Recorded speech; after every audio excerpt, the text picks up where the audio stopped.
You know, many of us think our biggest problem in life is fear.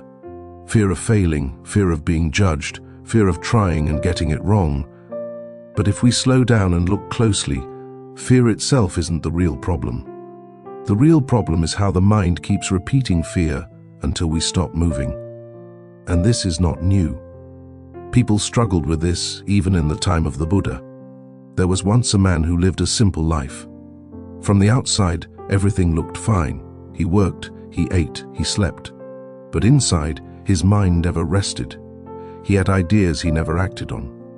Things he wanted to try. A quiet feeling that life could be more meaningful.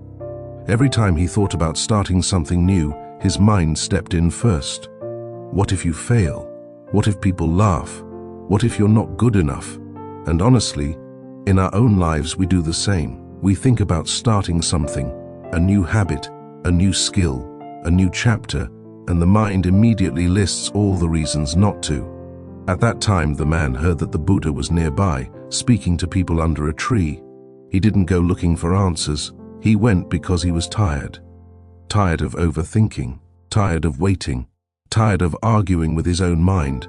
And before I continue, this is exactly why we make mindfulness videos like this. For moments when the mind feels heavy and life feels stuck. If this kind of reflection helps you, consider liking this video and subscribing so we can continue walking this path together. Now, back to the story. When the man sat down, the Buddha was already speaking, not loudly, not dramatically, just calmly, about the mind. The Buddha said something very simple. The mind tries to protect you from pain. Then he paused and added, but sometimes it protects you by stopping you from living. And if we're honest, we've all felt this. The mind says it's helping us, but what it really wants is comfort, not growth. Someone in the crowd asked the Buddha, then how do we stop these thoughts? The Buddha smiled and said, you do not stop thoughts. You stop obeying every one of them. Think about that for a moment. In daily life, how many thoughts do we follow without questioning? Every worry, every doubt, every imagined future. The Buddha continued, thoughts come and go like people passing on a road. You do not need to follow each one. And suddenly, the man understood. His fear was not a warning. It was just a thought, repeating itself. And this is something we can all notice too. Just because a thought appears doesn't mean it's true, and it doesn't mean it deserves our attention. Before the gathering ended, the Buddha offered a simple practice. When fear arises, he said, notice it, pause, then ask yourself, do I need to follow this thought? And take one small step anyway. Not a big leap, not a perfect plan, just one honest step. The man returned to his life. Fear still appeared, doubt still spoke. But now, he listened differently.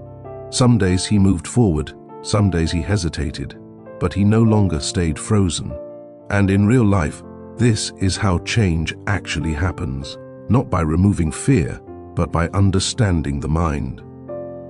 Later, the man returned to the Buddha and said, the fear is still there. The Buddha replied gently, yes, and yet you are walking. Then the Buddha said to everyone listening, fear will visit, thoughts will appear, but freedom begins when you stop letting the mind decide your life. Awareness, the Buddha said, is the beginning of courage, and this is still true today.